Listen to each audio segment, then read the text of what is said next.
L'étrange Père Noël. C'était le 25 décembre 1953, à 8h47, dans une maison nommée La Pierronnette, à Laval.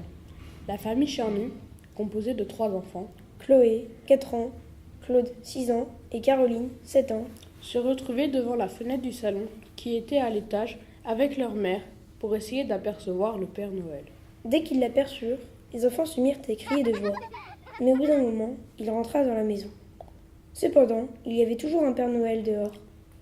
Mais celui-ci portait un sac avec des bijoux et de l'argent.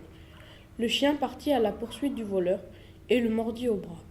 La mère appela la police qui vint de suite pour l'attraper. Mais grâce à son habileté, il réussit à s'échapper de justesse. Mordu par le chien, son bras saignait. Un officier de police aperçut les petites traces de sang sur la neige. Il les suivit, mais elles s'arrêtèrent juste après le passage piéton. Alors, il appela la scientifique pour essayer de les analyser. Elle arriva quelques instants après et observa les traces. Ils découvrirent alors que le voleur était le voisin. Il fut bientôt arrêté. Son unique fils se retrouva abandonné. Il n'avait qu'une seule idée en tête, se venger.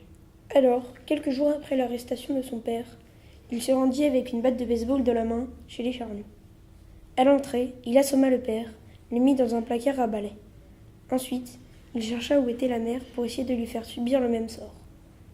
Il enferma le chien dans le sous-sol. Il appela ensuite la police. J'ai la famille Charnu en otage, et je ne la libérerai que si vous libérez mon père. La police arriva avec un négociateur pour essayer de convaincre le fils du voisin de ne pas tuer les otages. Son père fut libéré, mais la police les suivit à distance. Les 2 fugitifs s'en allèrent vers la Suisse.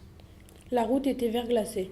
Une ambulance transportant des blessés arriva en face. Ils l'esquivèrent en braquant dans le virage.